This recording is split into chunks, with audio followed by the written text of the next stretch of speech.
का स्वाध्याय करिए, निरंतर वेद को पढ़ने का प्रयत्न करिए, शास्त्रों को सुनने का प्रयत्न करिए। रामायण एक बार सुनो, 2 बार सुनो, 10 बार सुनो, जितनी बार भी सुनते जाओगे हर बार कुछ न कुछ सीखने का बोलो आप लोगों को प्राप्त होता जाएगा। ऐसे ही हमारे जितने भी शास्त्र हैं, जितने भी ग्रंथ हैं, जिनको पढ़ते जाओगे तो बहुत कुछ आपको प्राप्त हो सकता है। और जिस रामायण का जिक्र मैं आपके बीच में कर रहा हूं बंधु, उस रामायण में जहां श्री रामचंद्र का जन्म हुआ उस स्थान का नाम क्या है बोलो? अयोध्या। और अयोध्या का मतलब क्या है? आयुध्य। ए शब्द लगा है, और जिस शब्द के सामने ए लग जाए वहां नहीं है तत्पुरुष समास होता है।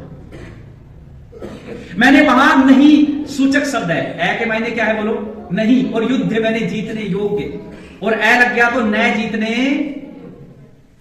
यानी ऐसी नगरी जो किसी के द्वारा जीतने योग्य बोलो, जिसको जीता नहीं जा सकता, ऐसी नगरी है। कौन सी बोलो? अयोध्या। अयोध्या को जीत पाना सामान्य बात बोलो, लेकिन इसी अयोध्या शब्द का प्रयोग वेद के अंदर भी हुआ है। इसी अयोध्या शब्द का प्रयोग वेद के अंदर हुआ, और उस अथर्ववेद के मंत्र को प्रमाण मान करके लोगों के मन में यह भ्रांति बैठ गई है कि शायद ये वही अयोध्या है जिसमें महाराज दशरथ और इक्ष्वाकु वंश के लोगों का जन्म हुआ। जबकि मैं बार बार कहता हूं, और मुझसे पूर्व कितने सारे विद्वान और पूर्व हमारे ऋषि महर्षियों ने हमको बताया है कि वेद में इतिहास बोलो, वेद में किसी का इतिहास नहीं। हालांकि जितने शब्द हैं निकले सारे वेद से। संसार में जितने भी नाम हैं, जितने भी विशेषण हैं, जितने भी शब्द हैं, ये सारे के सारे विशेषण, ये सारे शब्द कहां से निकले बोलो? वेद से निकले हैं। इसलिए शब्द तो होना संभव है, पर जरूरी नहीं कि इतिहास भी वेद के अंदर। अच्छा, वहां आने वाले अयोध्या शब्द का प्रयोग हुआ, बार बार हम आप लोगों को बताते रहते हैं, सुनाते रहते हैं। वहां मंत्र में जिक्र आया कि अष्ट चक्रा 9 द्वारा देवा नाम पुर अयोध्या, कि 8 चक्रों और 9 द्वारों वाली क्या है? देवपुरी है, जिसका नाम क्या है बोलो? अयोध्या है। अच्छा, एक जिक्र वेद के अंदर वहां पर आया, और एक जिक्र यहां पर महर्षि वाल्मीकि कर रहे हैं कि एक अयोध्या ये है जिस अयोध्या में बड़ी ऊंची ऊंची अट्टालिकाएं हैं, भवने हैं, इमारतें हैं और बड़े बड़े राजपथ हैं। आप विचार करके देखिए, त्रेता युग का जिक्र कर रहे हैं महर्षि वाल्मीकि, और उस अयोध्या जो वेद के अंदर आया वो वहां प्रकरण क्या है वो देखना पड़ेगा। वहां प्रकरण आयुर्वेद का है, वहां प्रकरण शरीर विज्ञान का है, वहां शरीर के बारे में अयोध्या शब्द प्रयोग किया गया कि 8 चक्र और 9 द्वारों वाली, जिसमें यह आत्मा रूपी देवता निवास करता है, जिसमें ईश्वर निवास करता है, इसी शरीर के अंदर इन देवताओं की नगरी है। यह शरीर जिसको क्या बोला गया वहां बोलो? अयोध्या का है, जिसको जीत पाना बड़ा कठिन है। शरीर से जीत पाना सामान्य बात है क्या? जो शरीर को जीत गया वो तो मोक्षगामी हो गया। इसलिए जन्म मरण से आत्मा बार बार आता रहता है, शरीर धारण करता रहता है, या फिर आकर के संसार में जब हम अच्छे कर्म करते जाएंगे और निष्काम कोटि के कर्म हमारे हो जाएंगे, तब इस शरीर को जीत पाओगे। जिस दिन इस शरीर को जीत जाओगे, जिस दिन मृत्यु से जीत जाओगे, उस दिन ये शरीर छूट जाएगा। और इसको जीत पाना आसान काम है क्या? इसलिए कहा कि अयोध्या है, ये सामान्य तरीके से जीतने योग्य नहीं है शरीर। लेकिन मैं उधर नहीं जाना चाहता, आज मैं रामायण का जिक्र कर रहा हूं। रामायण के बारे में महर्षि वाल्मीकि कहते हैं कि ये अयोध्या नगरी भी सामान्यतया जीतने के लायक बोलो, जीता नहीं जा सकता। क्यों नहीं जीता जा सकता? क्योंकि इसमें रहने वाले जो राजा हैं, इसमें रहने वाले जो रथी, अतिरथी, महारथी है, वो कोई सामान्य श्रेणी के लोग बोलो, सामान्य लोग नहीं रहते अयोध्या में। अयोध्या में बड़े बड़े चक्रवर्ती सम्राटों की भूमि रही, और कैसा जिक्र करते हुए कहते हैं राजपथ का जिक्र किया है महर्षि वाल्मीकि। आप विचार करके देखो, वर्तमान समय में राजपथ का मतलब क्या है? कि चौड़ी चौड़ी सड़कें जिसके चारों तरफ पुष्प लगे हुए हैं, चारों तरफ सुंदर लताएं लगी हुई हैं, और इतनी बढ़िया सड़कें बनी हुई हैं अयोध्या नगरी के अंदर। त्रेता का जिक्र है। अच्छा बताओ मुझे, सड़कें बड़ी बड़ी ऊंची ऊंची इमारतें कहां बनती हैं? जहां सिविल इंजीनियर हो। लंबी लंबी चौड़ी चौड़ी सड़कें वहां बनती हैं जहां पर सिविल इंजीनियरिंग के साथ साथ मैकेनिकल इंजीनियरिंग हो, जहां पर इस प्रकार के इंजीनियर्स लोग रहते हो, जो साइंस को जानते हो, टेक्नोलॉजी को जानते हो, विज्ञान को जानते हो। उन सारे वैज्ञानिकों की, उन सारे साइंटिस्टों की भूमि रही है। कौन बोलो? अयोध्या। अयोध्या में बड़े राजपथ का जिक्र हुआ, अयोध्या में अट्टालिकाओं का जिक्र हुआ है, इमारतों का जिक्र हुआ है। अच्छा, इमारतें कैसे बन सकती हैं? जब कंस्ट्रक्शन करने वाला कोई इंजीनियर। तो इतनी बड़ी इंजीनियरिंग कैसे है? तो साइंस का युग है, टेक्नोलॉजी का युग है। और मैं तो दो चीजें रामायण से आपके बीच में आज कोट कर रहा हूं, जिसको महर्षि वाल्मीकि ने बहुत गंभीरतापूर्वक लिखा है। महर्षि वाल्मीकि जी ने पहले ही सिद्ध कर दिया है कि त्रेता युग में कितना साइंस था उन लोगों के पास, कितना विज्ञान था। और उस विज्ञान का जिक्र दो जगह हुआ। एक तो ये मैंने आप लोगों को बताया कंस्ट्रक्शन की पूरी इंजीनियरिंग कितनी जबरदस्त इंजीनियरिंग है रामायण के अंदर, और दूसरा जिक्र वहां पर मिलता है जब प्रभु राम जाते हैं पूरे जंगल को चीरते हुए। माता सीता को रावण उठाकर ले गया, और जब रावण उठाकर के ले गया तो प्रभु राम जाते हैं चारों तरफ यत्र तत्र लताओं से, पुष्पों से, पत्तों से पूछते हुए, और उनको सुग्रीव मिलते हैं और आगे जाते हैं। जैसे जंगल समाप्त होता है तो सामने देखते हैं कि 50 योजन का समुद्र है। कितना बड़ा समुद्र है, दृष्टि दौड़ाते हैं, चारों तरफ जल ही जल है, पानी पानी है, सामने तक कुछ भी दिखाई नहीं देता है। तो वहां बैठ जाते हैं, वहां विचार करने लगते हैं, और जब वहां विचार करते हैं तो सुग्रीव को बुलाते हैं अपने पास। और जब सुग्रीव को पास में बुला करके कहा कि सुग्रीव मुझे ये बताओ कि इस समुद्र के उस तरफ हमारी सीता बैठी है, रावण की जो नगरी है वो समुद्र की इस तरफ है, टापू। अब क्या करें, कैसे करें, विचार कर रहे हैं मन ही मन में। तो सुग्रीव से कहते हैं कि करना क्या है कि हम इस समुद्र पर क्या बनाएंगे, बोलो, पुल बनाएंगे। इस समुद्र पर पुल बनाएंगे। अब सुग्रीव कहते हैं महाराज पुल बनाना संभव नहीं है, कैसे पुल बना देंगे? तो श्री रामचंद्र ने एक बात कही है सुग्रीव से, वो कहते हैं कि सुग्रीव तुम्हारे राज्य के अंदर मुझे ये बताओ कि कंस्ट्रक्शन के इंजीनियर कितने हैं, बांध बनाने वाले वैज्ञानिक कितने हैं, जरा बताओ मुझे। तो सुग्रीव कहते हैं महाराज छोटी मोटी इंजीनियरिंग जानते हैं, सामान्य शिल्प विद्या कहा है। क्या बोला? शिल्प विद्या, कि छोटी मोटी शिल्प विद्या जानते हैं, कोई बहुत बड़ी कारीगरी नहीं जानते। तो श्री रामचंद्र कहते हैं छोटी मोटी जानते हैं, उनको भी बुलाओ, बड़ी हम सिखाएंगे। जरा विचार, राम को देखिएगा, राम को समझिएगा, राम के जीवन को पढ़िएगा, कितना उत्तम किस्म की नॉलेज रही होगी प्रभु राम को। जब मैं महर्षि वाल्मीकि को पढ़ता हूं तो मेरा सीना गर्व से चौड़ा हो जाता है अपने विषयों को पढ़ के। क्या राम का जीवन रहा होगा लोगों, कितना विज्ञान भरा हुआ जीवन, आदर्श जीवन, ऐसे ऐसे मर्यादा पुरुषोत्तम बोला।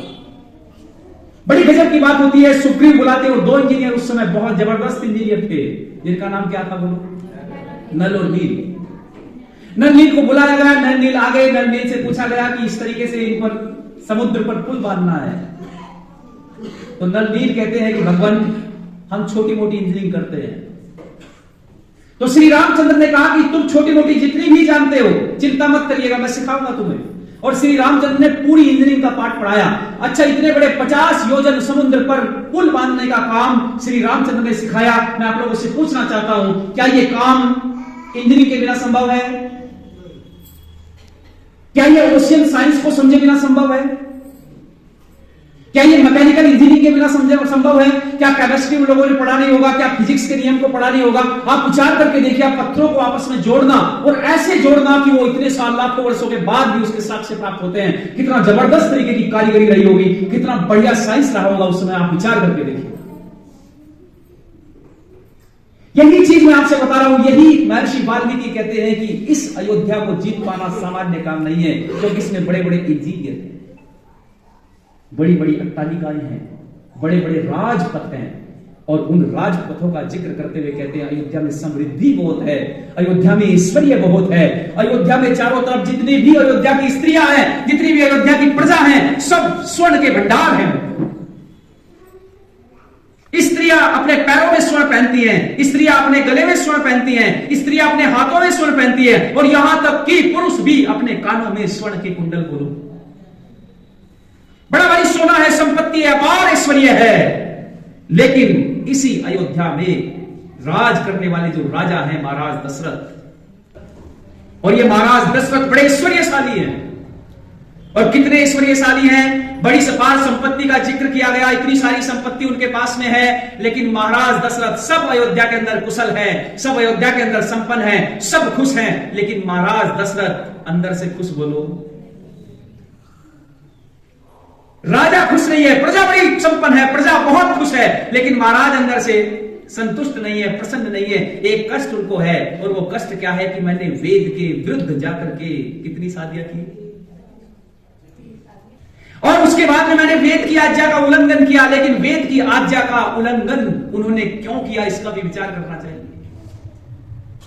वेद की आज्ञा का उल्लंघन उन्होंने जानबूझकर नहीं किया, क्योंकि उनको समझाने वाले सामान्य किस्म के लोग नहीं थे। बंधुओं, याद रखना, आज वर्तमान समय में जो धर्म की दुर्गति हुई है, राजनीति से ऊपर धर्म हुआ करता था। आप विचार करके देखिएगा, महाराज दशरथ हुए, अज हुए, रघु हुए, दिलीप हुए, इक्ष्वाकु वंश जहां से भी चला है, वहां से लेकर के, ब्रह्मा से लेकर के अंतिम महाराज दशरथ तक, प्रभु राम तक, आप विचार करके देखिए, आज राजा के ऊपर एक सत्ता विराजमान होती थी। और वो सत्ता कौन थी बोलो? वो सन्यासियों की सत्ता थी, वो आचार्यों की सत्ता थी। और वो सत्ता निष्पक्ष भाव से निर्णय दिया करती थी, और उस निर्णय को राजा क्या करता था बोलो? स्वीकार करता था। और ऐसा धर्मात्मा राजा महाराज दशरथ अंदर से बड़े व्याकुल हैं। पहली पत्नी कौशल देश की राजकुमारी, क्या नाम है बोलो? महारानी कौशल्या। महारानी कौशल्या के साथ में विवाह महाराज दशरथ का, और महाराज दशरथ का जब विवाह हुआ पहली पत्नी कौशल्या के साथ में, तो संतान नहीं हुई। संतान नहीं हुई तो स्वीकृति ली कौशल्या से, क्या मैं दूसरा विवाह कर सकता हूं? स्वीकृति लेने के पश्चात दूसरा विवाह हुआ, किसके साथ? जरा जोर से बोलो। सुमित्रा। सब लोग सुमित्रा को कहते हैं, लेकिन दूसरी पत्नी कौन है बोलो? केकई अवस्था में, आयु में छोटी है, इसलिए छोटी होने से केकई को लोग समझते हैं कि ये उनकी तीसरी पत्नी है। लेकिन दूसरी पत्नी थी केकई, केकई देश की राजा अश्वपति की पुत्री। महारानी केकई बनी, लेकिन केकई से भी कोई संतान उत्पन्न नहीं हुई। फिर तीसरी पत्नी, तीसरा विवाह किया, संतान उत्पन्न नहीं हो पा रही थी। राज्य को, इतने बड़े राज्य को संभालने के लिए महाराज दशरथ व्याकुल रहते थे, विचलित रहते थे कि आज मैं हूं मेरी प्रजा की रक्षा करने के लिए, इस साम्राज्य को बढ़ाने के लिए, इसका विस्तार करने के लिए, और इतना ही नहीं, इस साम्राज्य को धर्म पूर्वक चलाने के लिए। सबसे बड़ी चिंता महाराज दशरथ को यही खा रही थी कि जाने मेरे पश्चात कौन व्यक्ति आ जाए जो अधर्म से इस राज्य को चलाने लगे। आहा, वो चाहते थे कि ऐसा धार्मिक और विद्वान किस्म का राजा इस पर बैठे, जो इसकी कीर्ति को चारों तरफ चमकाने का काम करे। और इसी विचार में उन्होंने 3-3 शादियां की, पर तीनों ही रानियों से बोलो संतान उत्पन्न। ये बड़ा भारी कष्ट था महाराज दशरथ। और इसी कष्ट के निवारणार्थ उन्होंने अपने आचार्य से, अपने गुरु से, कौन थे बोलो? महर्षि वशिष्ठ। वशिष्ठ जी से विचार विमर्श किया, और विचार विमर्श जब किया तो आपस में पूछा कि महाराज ये बताओ, मेरे यहां संतान क्यों नहीं हो रही है? सब कुछ ऐश्वर्य संपन्नता मेरे पास में है, किसी प्रकार की कोई कमी नहीं है, लेकिन कौन सी वो कमी है जिस कारण से मुझे प्रभु के द्वारा वो प्रसाद प्राप्त नहीं हो रहा है, जिस प्रसाद को प्राप्त करके मेरा कुल आगे की तरफ बढ़े। और जब ये वाक्य बोला, ये बात बोली, तो महर्षि वशिष्ठ कहते हैं कि इसका समाधान भी है। संसार में कोई समस्या ऐसी नहीं है जिसका कोई समाधान बोलो, प्रत्येक समस्या का समाधान होता है। इसका समाधान यह है कि तुम्हें एक यज्ञ करना पड़ेगा, एक यज्ञ रचाना पड़ेगा, और उस यज्ञ का नाम क्या है बोलो? पुत्र कामेष्टि यज्ञ। अब देखो, याद रखना, यहां कई सारी भ्रांतियां हैं। एक यज्ञ रचाया जाता है, और यज्ञ रचाते समय कहते हैं कि यज्ञ में से एक पुरुष निकलता है, वो कटोरा लेकर के, और वो खीर तीनों रानियां खाती है और संतान उत्पन्न होती है। ऐसा संभव बोलो? ये तो प्रतीकात्मक बना दिया लोग। लेकिन सच्चाई क्या है? जब महाराज दशरथ बड़े व्याकुल थे तो उनसे कहा कि पुत्र कामेष्टि यज्ञ करें, और महर्षि वशिष्ठ से कहा कि फिर देर किस बात की? महाराज दशरथ कहते हैं कि यदि पुत्र कामेष्टि यज्ञ करना है तो भगवान, मेरे राज्य में किसी चीज की कमी नहीं है, तुम प्रारंभ करो पूजा। तो महर्षि कर्मकांड को जानता हूं, लेकिन उस विशेष रूप से होने वाले पुत्र कामेष्टि यज्ञ को, जो अथर्ववेद के मंत्रों से किया जाएगा, जो अथर्ववेद के द्वारा चयनित औषधियों को प्रमाणित रूप में संशोधित करने के पश्चात देवियों को तुम्हें खिलाई जाएंगी, उस सारी रीति को, उस नीति को, उस विधि को मैं नहीं जानता, उसको पूरे संसार भर में आज एक ही व्यक्ति जानता है। जो कौन है बोलो? कौन है वो? आप जानते पुत्र कामेष्टि यज्ञ किसने किया? जिनका नाम है श्रृंगी। क्या नाम है बोलो? श्रृंगी ऋषि। और श्रृंगी ऋषि का जब नाम लिया, नाम लेते ही महाराज दशरथ कहने लगे कि निश्चित रूप से उनके द्वारा यज्ञ कराया जाएगा। तो महर्षि वशिष्ठ कहते हैं कि वो इस संसार से ऊपर उठे हुए व्यक्ति हैं, वो ऋषित्व भाव को प्राप्त कर चुके हैं, वो संसार की इन सारी इस नाव से ऊपर उठ गए हैं। इसलिए महाराज दशरथ उनके पास में आपको जाना पड़ेगा, और जाकर के उनके पास में सैनिक मत भेजो, बल्कि क्या करो, स्वयं उनके पास में जाओ और जाकर के श्रृंगी ऋषि से प्रार्थना करो, निवेदन करो। वो यहां आएंगे और इस यज्ञ को रचाएंगे, और माध्यम से, इस यज्ञ के माध्यम से, यज्ञ रचाने के पश्चात वो तुम्हें औषधि देंगे। उस औषधि को प्राप्त करने के पश्चात तुम्हें संतान उत्पन्न बोलो। महाराज दशरथ ने इस बात को स्वीकार किया। देखिए राजा कैसे स्वीकार करता था धार्मिक लोगों की बातें, अपने आचार्यों की बातें, क्योंकि आचार्य निष्पक्ष भाव से बोलता था। जो समाज के कल्याण हित की बातें होती थी, जो समाज को ठीक करने की बात होती थी, जो सही पथ होता था, वही पथ का सजेशन देते थे। जो ऊपर बैठी हुई सत्ता थी, जिसको धर्म सत्ता बोला जाता, राजा ने स्वीकार किया, हर स्थिति को स्वीकार किया, और नंगे पैरों राजन जाते हैं श्रृंगी ऋषि के पास में, हाथ जोड़ते हैं, अनुनय विनय करते हैं, नमस्कार करते हैं और जाते हैं। तो वहां श्रृंगी ऋषि के पास में उनके मित्र भी बैठे थे उसी समय, रोमपाद। अब जब महाराज दशरथ ने देखा कि मेरे बहुत अच्छे मित्र हैं रोमपाद, आप विचार कर, रोमपाद को पड़ेगा चक्रवर्ती उस समय के महाराज दशरथ के नियंत्रण में। आज जो अमेरिका है ना आपका, अमेरिका, ये पूरा का पूरा अमेरिका का जो फॉरेन कंट्री, उसमें रोमपाद का साम्राज्य चलता था, और वो भी श्रृंगी ऋषि के पास में बैठे हुए हैं। अब महाराज दशरथ ने सोचा कि ये तो बात अच्छी बन गई है, मेरे मित्र भी बैठे हुए हैं, जरा मित्र से बात करता हूं। और दोनों ने आपस में बात की कि तुम भी थोड़ी सी सिफारिश लगा देना, श्रृंगी ऋषि जाए, यज्ञ रचाए मेरे यहां जाकर।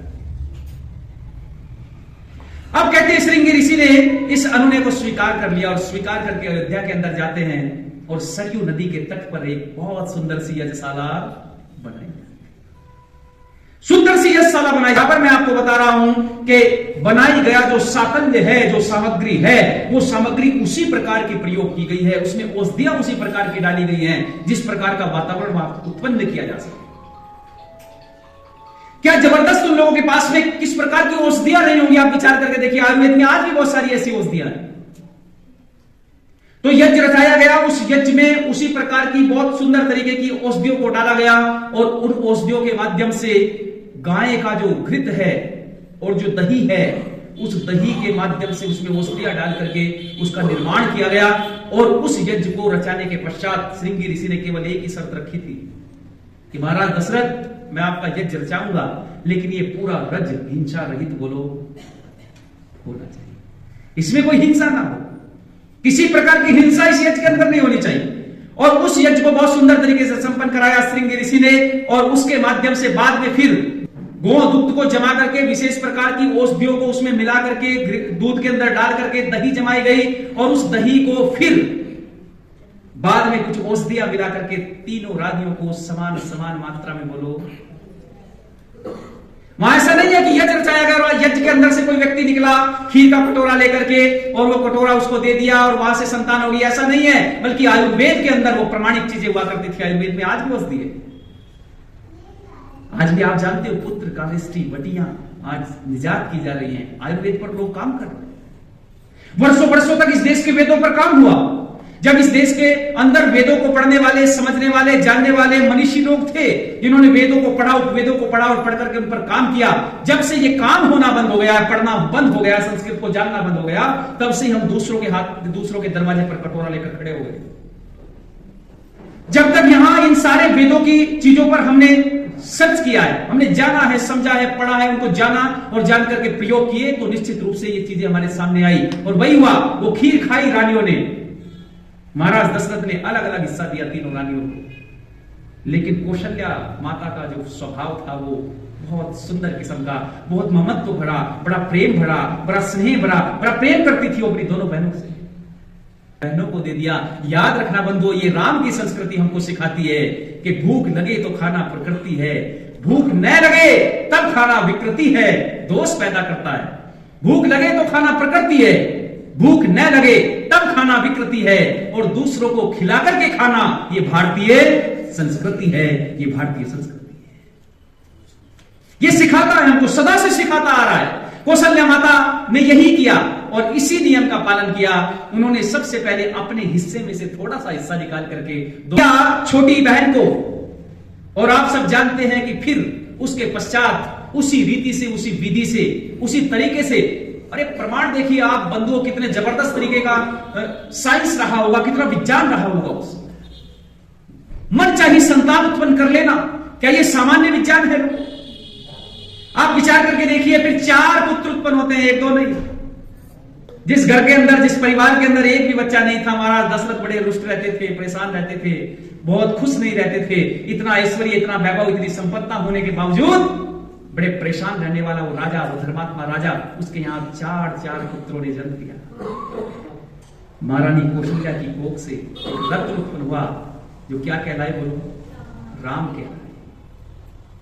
महारानी सुमित्रा की कोख से 2 पुत्र उत्पन्न हुए थे, नाम क्या क्या कहलाए बोलो?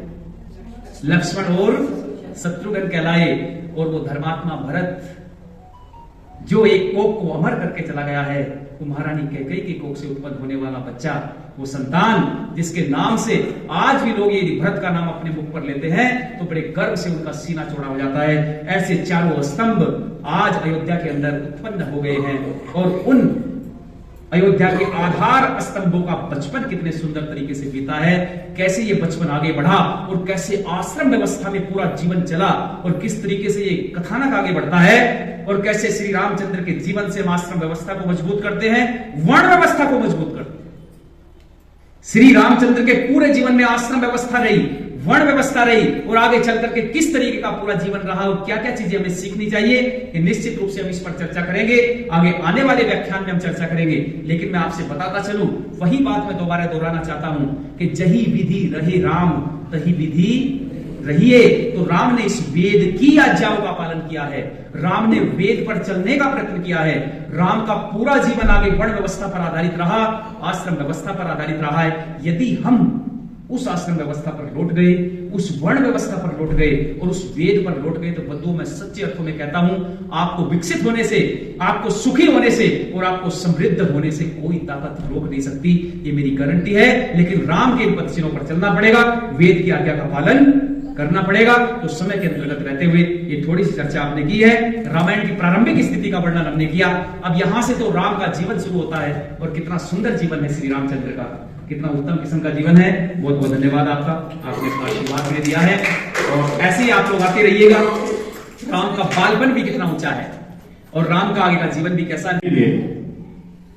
तो आपके जीवन में बहुत कुछ परिवर्तन होगा और आप स्वयं अपना अनुभव भी करेंगे।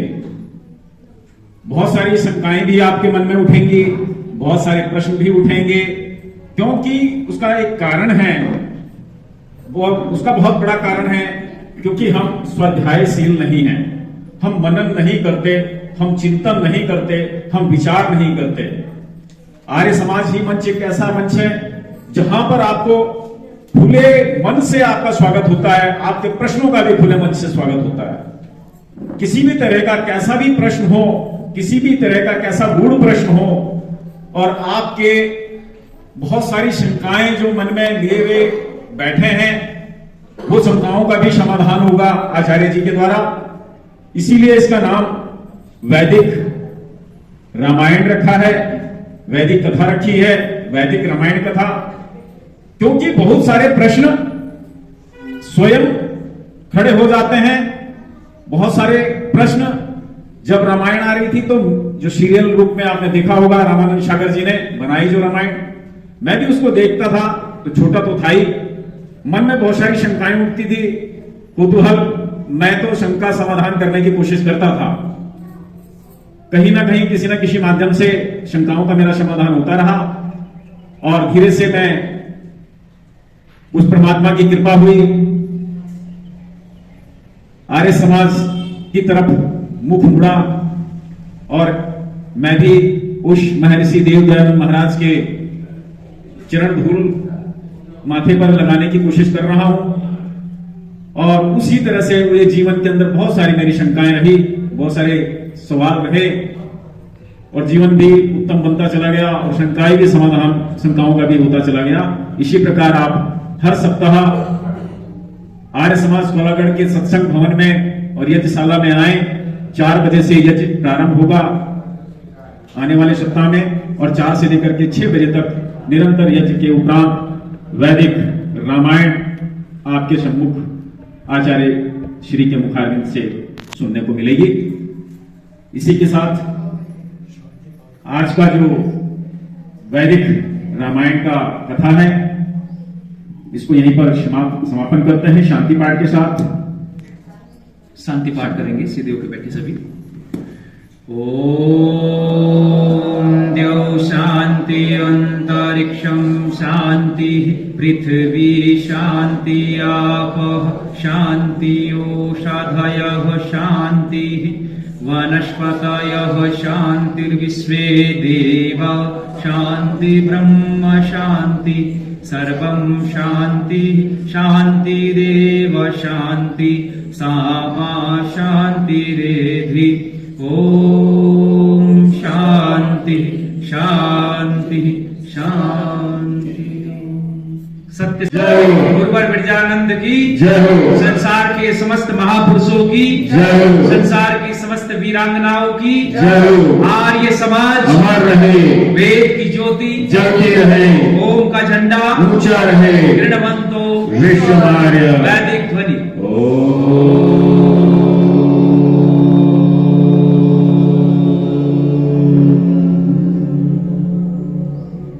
वैदिक अभिवादन।